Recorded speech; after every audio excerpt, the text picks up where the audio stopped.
전북 진안에 가면요, 말 귀를 닮은 산이라 하여서 마이산이라고 이름 붙여진 잘 알려진 산이 있습니다. 특히 거기에 탑사가 아주 유명하죠. 막 높은 돌탑들이 막 수십 개 이렇게 세워져 있잖아요. 근데 이제 산봉우리하고 어우러져 가지고 정말 참 멋있습니다.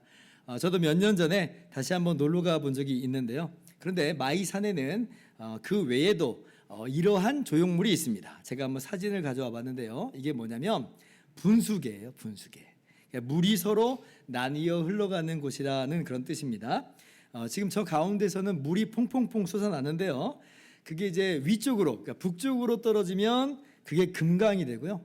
남쪽으로 지금 떨어지면 그게 섬진강이 됩니다. 그러니까 금강하고 섬진강의 그 분수계가 바로 이 마이산에 있어요. 여러분은 아마 분수령이라고 하는 단어를 좀 더 익숙하게 들어보셨을 텐데, 그 분수령이 뭐냐면 분수계가 되는 고개를 분수령이라 그래요.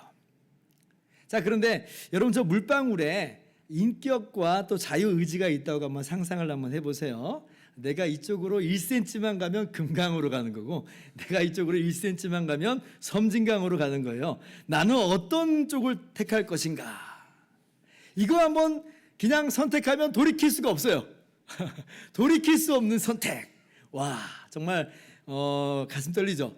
요즘 말로는, 젊은 우리 친구들 말로는 심장이 쫄깃쫄깃하다, 이제 이런 표현을 좀 씁니다. 나의 이 선택이 너무 중요한 선택이라고 하는 그런 측면에서 많은 사람들이 그 두려움 속에서 쉽게 선택을 하지 못하고 머뭇머뭇하고 있을 것이고요. 어떤 분은 그러다가 그냥 그만 아예 주저앉아 버리기도 합니다. 오늘 북이스라엘의 마지막 왕인 호세아가 마치 이러한 분수령의 한 가운데 서 있다라고 할 수가 있겠어요. 당시에는요, 세계사에 있어서 급변기에 해당합니다. 세계사에서는 아시리아 제국이라고 하고, 우리 성경에서 번역하기로는 아수르라고 하는 제국이 지금 이 당시에 북쪽에서 세력을 아주 크게 팽창하고 있었어요. 그래서 이미 고대 근동의 많은 나라들이 아수르에 의해서 정복이 됐고요. 이스라엘 역시도 아수르에 의해서 북쪽 영토가 다 점령되어 버립니다. 그 상황에서 호세아가 북이스라엘의 왕이 된 거예요. 그러니까 지금 굉장히 어려운 시기에 왕이 된 거죠. 근데 이제 아수르의 그 침공은 그렇게 해서 멈추지 않고 계속 이제 북이스라엘을 이제 노려오는 거예요. 그래서 마침내 이제 호세아가 이 아수르에게 굴복을 하게 됩니다. 조공을 바치는 이 봉신 국가가 되는 거예요. 오늘 그것이 본문 3절 말씀이에요.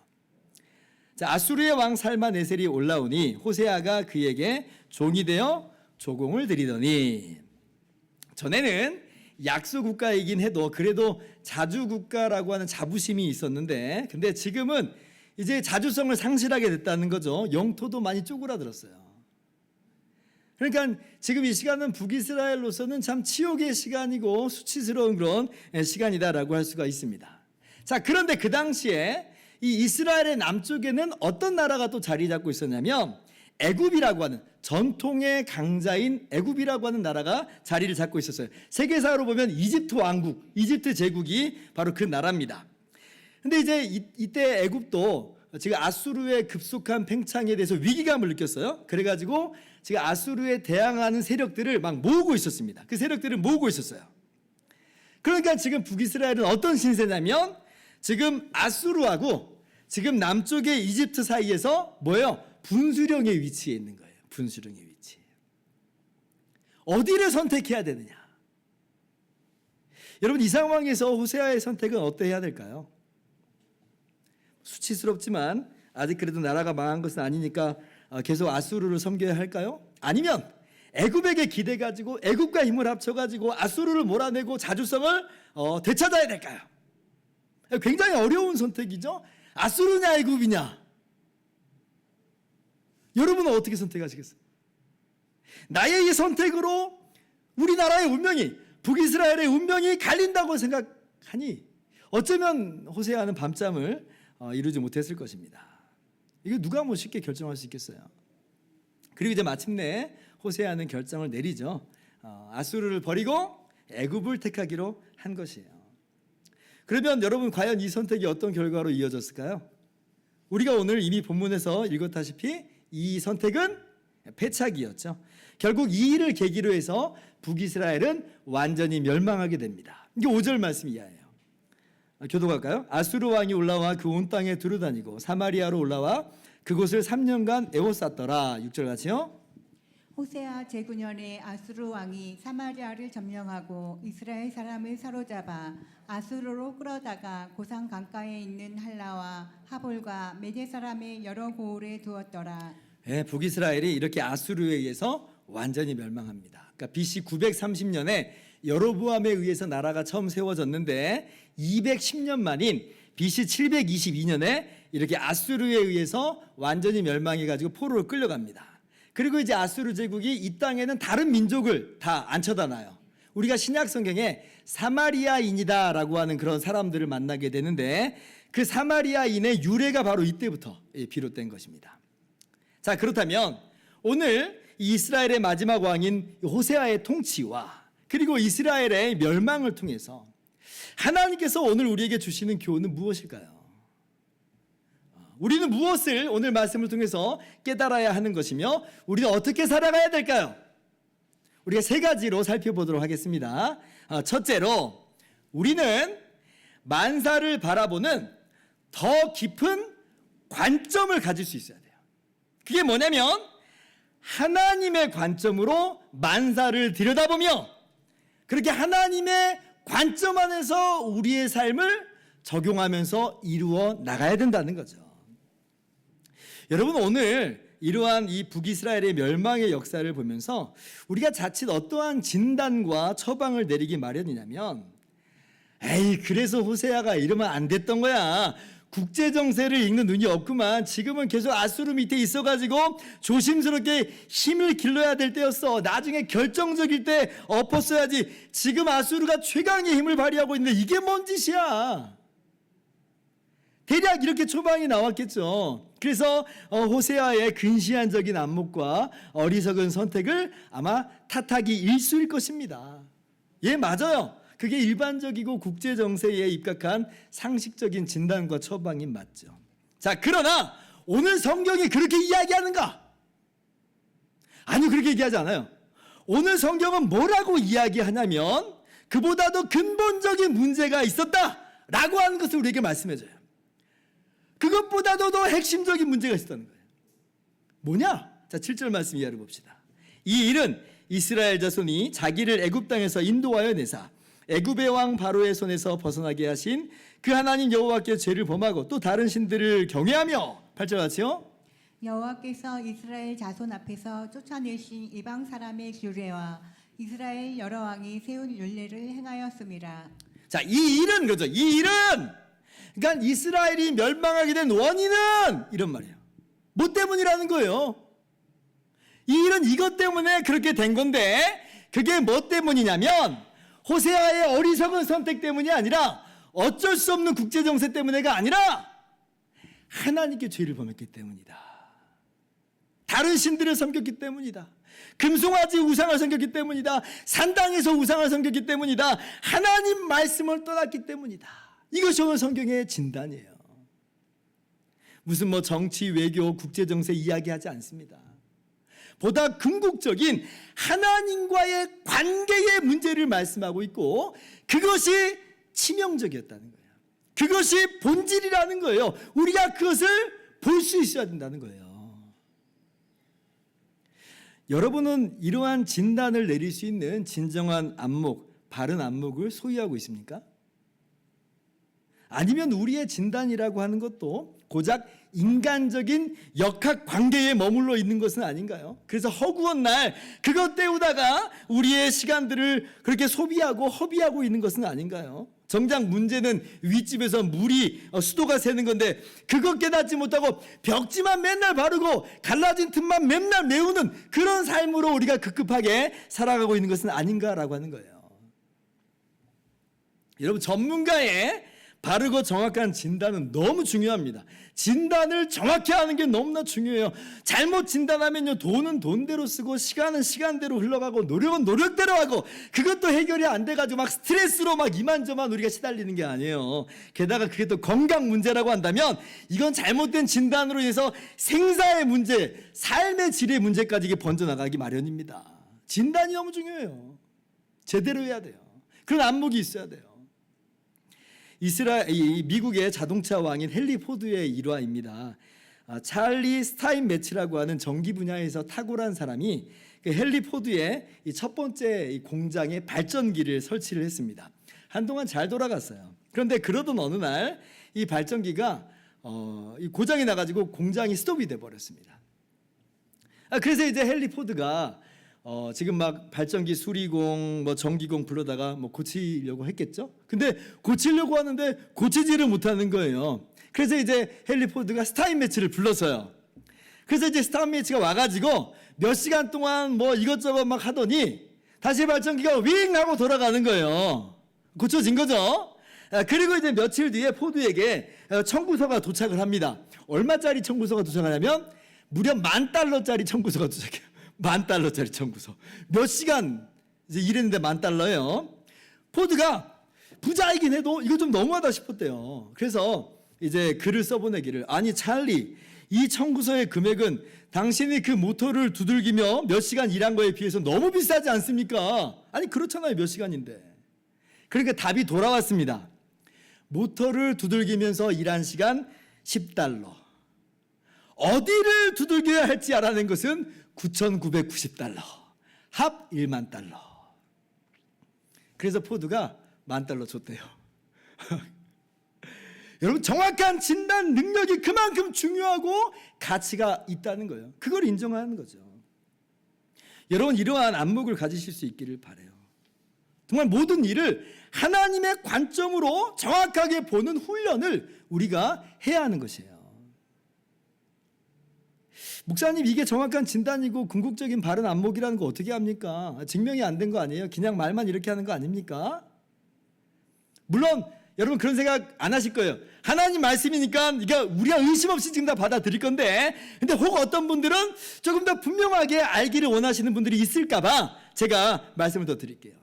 자, 그래서 성경에서는 그 즈음에 남유다 왕국에서는 어떤 일이 일어났는지를 아주 길게 말씀하여 주세요. 그 당시에 남유다 왕은 어떤 왕이 다스리고 있었냐면 히스기야라고 하는 경건한 왕이 다스릴 때입니다. 그리고 히스기야 역시도 반아수르 정책을 펼쳐요.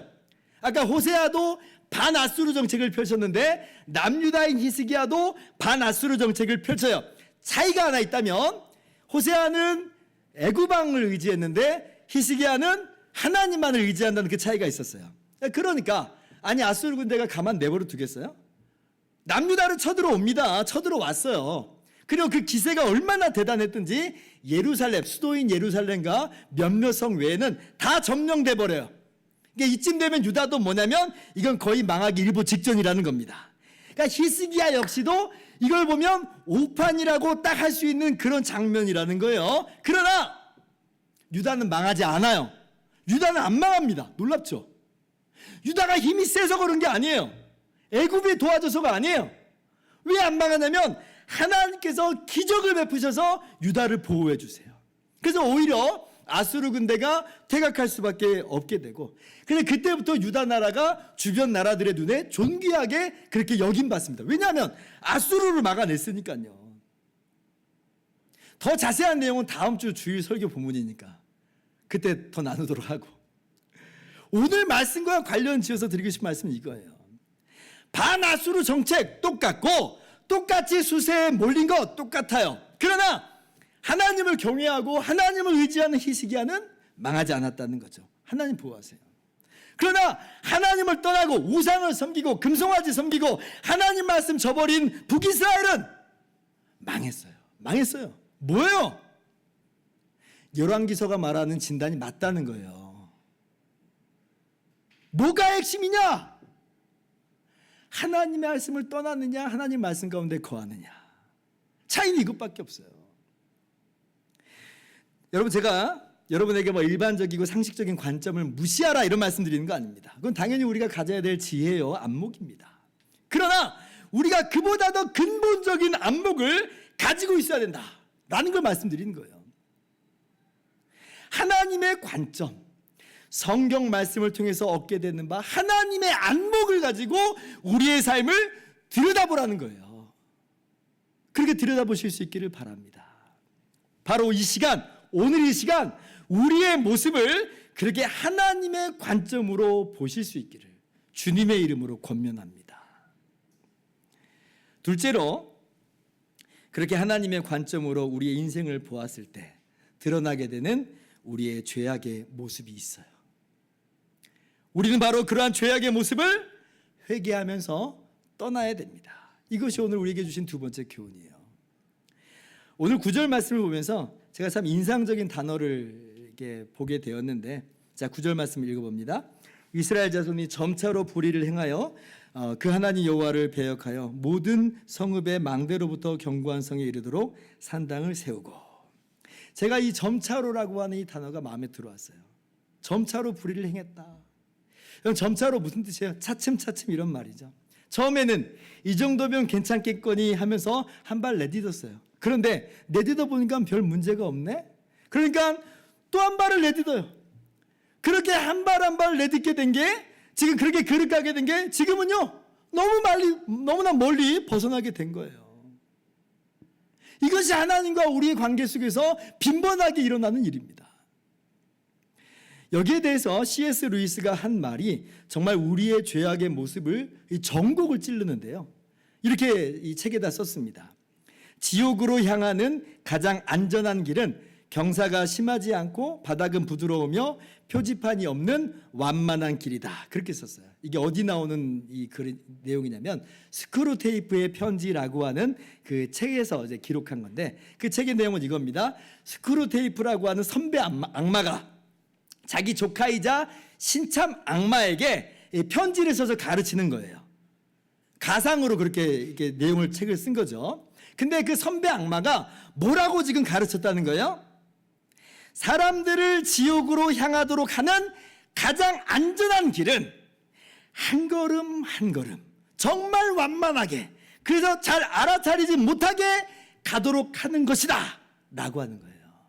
이게 악마의 전략이라는 거죠. 한 걸음 한 걸음 점차로.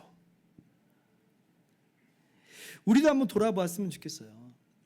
내가 처음부터 여기까지 가자고 해서 지금 오늘 이 얼룩지고 죄악된 그런 모습으로 사는 거냐? 처음부터 우리가 그렇게 결심해요? 아닐 겁니다. 아닐 겁니다. 그저 한 걸음 걸었을 뿐인데, 한 걸음 내딛었을 뿐인데 정신 차려보니까 이만큼 멀리 왔어요. 그리고 더 정신 못 차린 건 뭐냐면 그래도 아직은 괜찮아 라고 하면서 그 길을 고집하고 있다는 거예요. 완만하니까 괜찮다 생각하는 거예요. 점차로 이스라엘이 그렇게 하나님 떠납니다. 그리고 이 점차로라고 하는 말은 사실 의역입니다. 직역을 하자면 덮다, 은밀히 행동하다라고 하는 뜻이에요. 은밀히 행동하다. 그러니까 알아차리지 못하게 불의를 행했다라고 해서 점차로 이렇게 번역을 한 것으로 보여요. 근데 이거 그냥 직역해도 좋을 것 같아요. 이스라엘 백성이 은밀하게 불의를 행했다. 마치 하나님 모르시겠지, 하나님 안 보시겠지 라고 하면서 하나님 말씀을 한 걸음 한 걸음 떠나는 거예요. 이 정도면 괜찮겠거니, 이 정도면 하나님 모르시겠거니 은밀하게 행하는 거예요. 미국은 물론 전 세계적으로 많은 영향력을 미친 윌로우 크릭의 빌 하이벨스라고 하는 목사님이 있어요. 미국에서도 5손가락 안에 드는 정말 대형 교회였습니다. 저도 그분의 책을 몇 권 읽어봤었어요. 그 책 중에 하나 제목이 뭐였냐면 아무도 보는 이 없을 때 당신은 누구인가 라고 하는 책이었습니다. 여러분 제목에서도 딱 감이 오죠? 아무도 보지 않을 때 당신은 누구인가. 혼자 있을 때가 나의 진면목이라는 거예요. 혼자 있을 때가 나의 본 모습이라는 거예요. 혼자 있을 때가 자기 자신의 실력을 가늠할 수 있는 바로 그때라고 하는 거예요. 우리가 노래 부를 때 같이 부르면 내가 노래 잘 부르는지 못 부르는지 모릅니다. 노래 잘 부르는 줄 알아요. 근데 혼자 불러보면 어때요? 아, 내 실력이 이거구나. 딱 알아요. 딱 알아요. 아무도 보는 일 없을 때, 혼자 있을 때 과연 당신은 누구인가?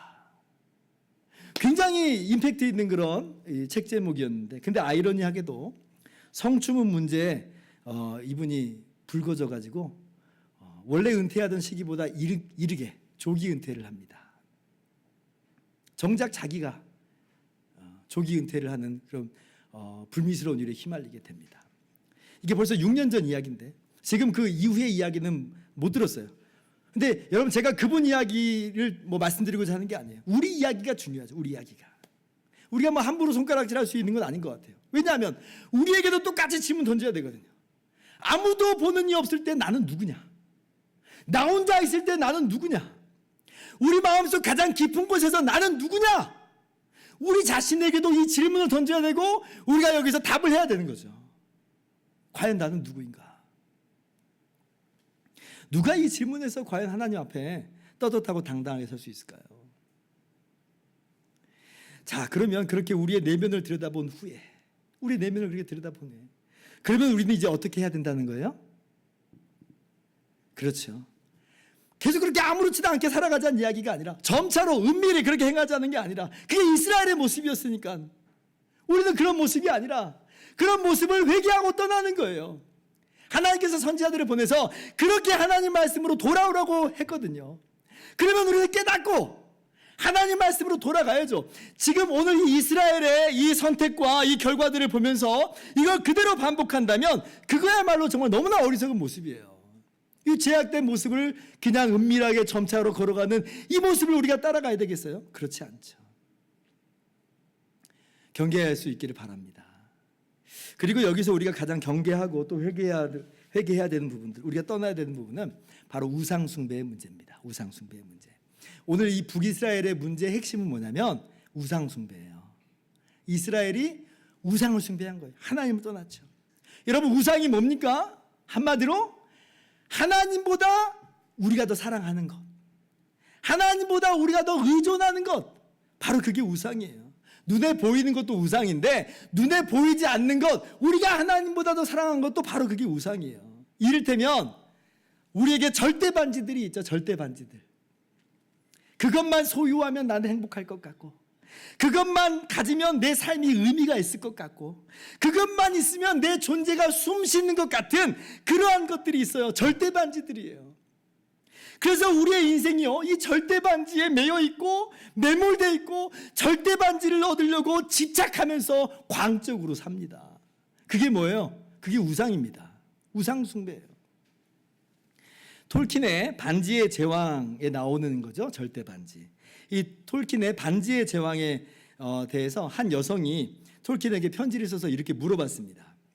아니, 마지막에 그깟 반지 하나 불 속에 녹아버렸다고 그렇게 막강한 힘을 가진 어둠의 군주 사우론이 그렇게 쉽게 무너질 수가 있는 거냐, 이렇게 편지를 썼어요.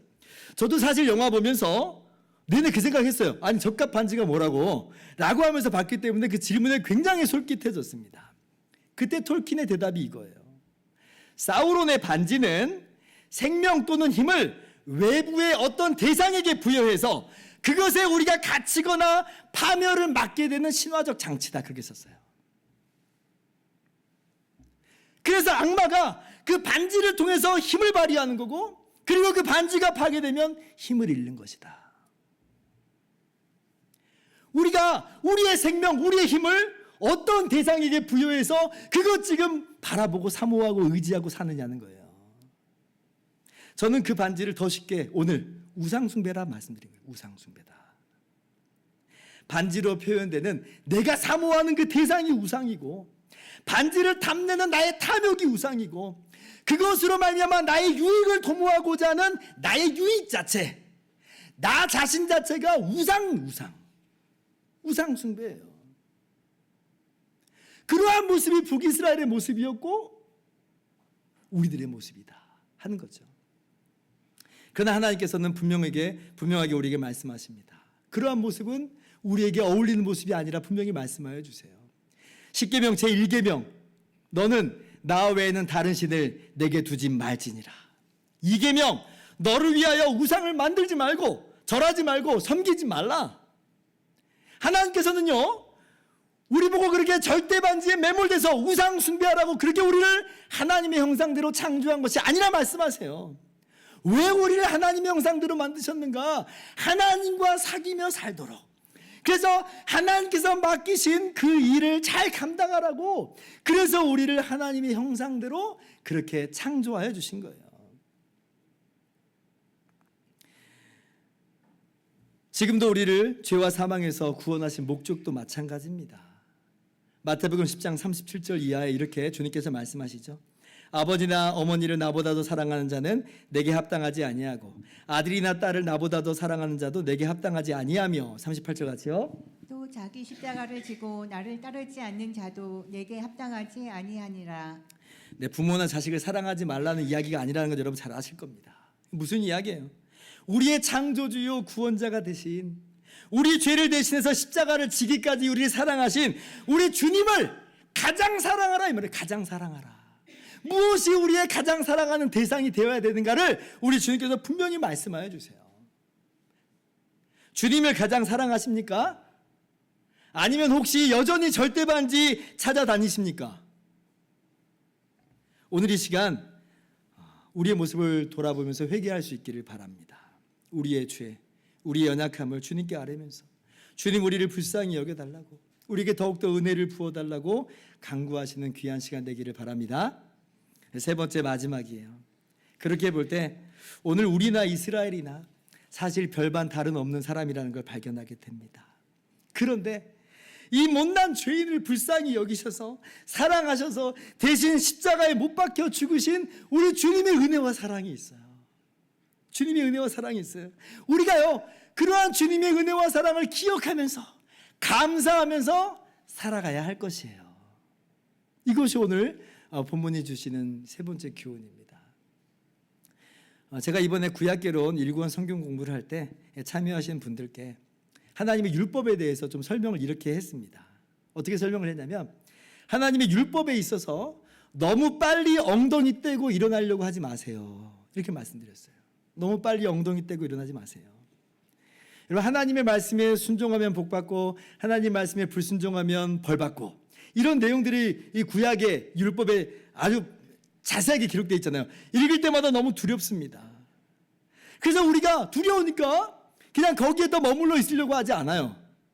빨리 벗어나려고 합니다. 알겠습니다, 잘하겠습니다, 이런 식으로 얼렁뚱땅 넘어가려고 그래요. 마치 나는 그 정도만큼의 죄인은 아니라고 하는 거죠. 나는 그렇게 멸망할 정도만큼은 아니라고 하면서 애써 외면하는 거예요. 앞으로 잘하겠습니다.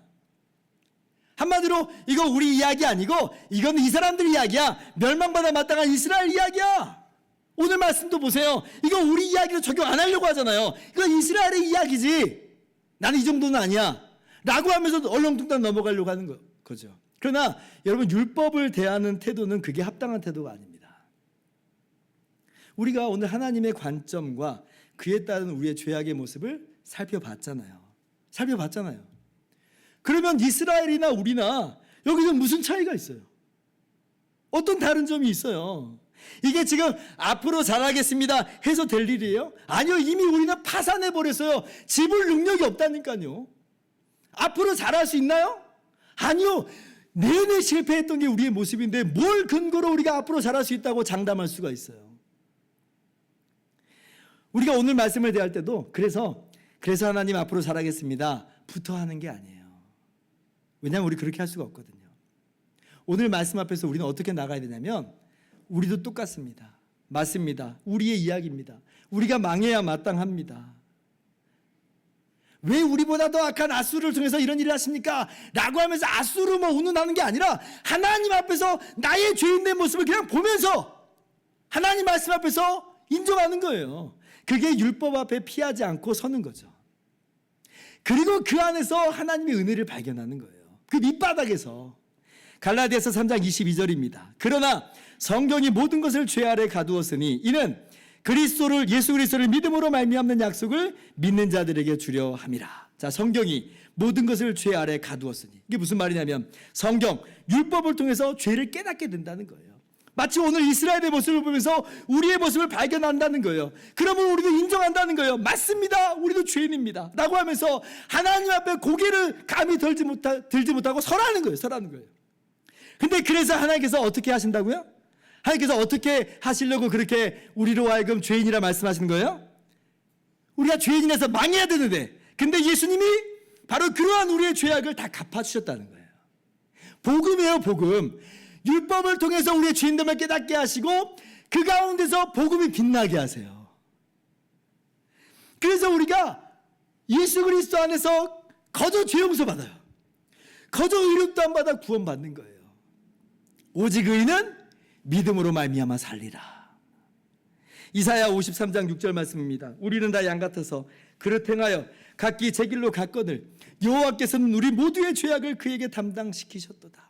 예, 맞습니다. 우리도 망할 죄인인데 우리의 모든 죄악을 예수님께 담당시켜 주셨군요. 그게 너무나 감사한 거예요. 그게 너무나 감격스러운 거예요. 기가 막힌 거예요. 사실 우리나 이스라엘이나 전혀 다를 바 없는데 우리도 망해야 되는데, 그런데 하나님이 우리를 안 망하게 하셨다. 안 망하게 하셨다. 어떻게 해요?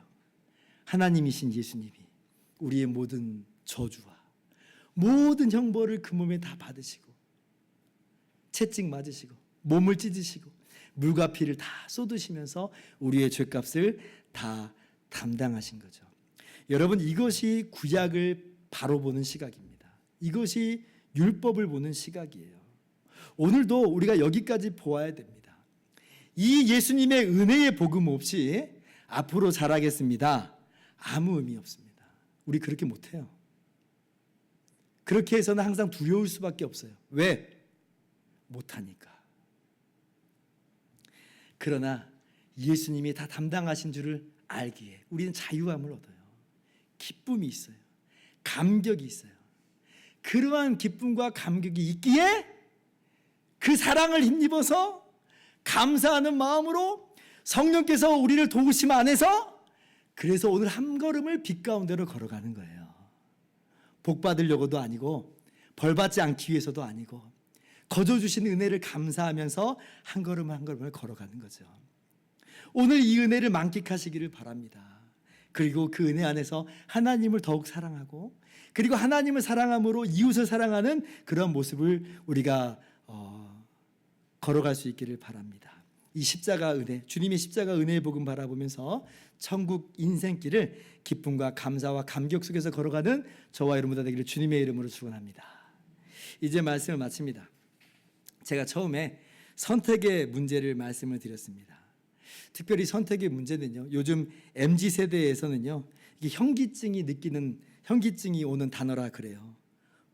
너무나 많은 두려움이 찾아온다는 거죠. 옛날 세대는 선택할 수 있는 기회가 없어가지고 답답함을 가지고 살았는데, 근데 요즘 세대는 선택지가 너무나 많아요. 그리고 그 선택으로 말미암아 네 인생이 결정되고 네가 네 인생을 창조할 수 있다고 하니까 오히려 두렵다는 거예요. 잘못 선택하면 어떠나, 그래서 실패하면 어떠나 라고 하는 두려움이 가득 들어차 있다는 거예요. 어떤 분은 내가 절망의 벼랑 끝에 서 있는 심정이다, 결정의 벼랑 끝에 서 있는 심정이다, 이렇게도 말하더라고요.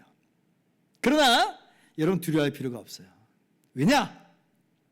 항상 하나님께서 함께 하시니까, 책임져 주시니까 두려워할 필요도 없고, 십자가로 사랑하신 하나님께서 모든 것을 합력하여 선을 이루시니까 두려워할 필요가 없는 것인데, 오늘 말씀에 의하자면 여러분, 여러분의 선택이 여러분의 인생의 본질이 아니에요. 여러분의 그 결정이 여러분의 인생을 책임지는 핵심이 아니라라고 하는 겁니다.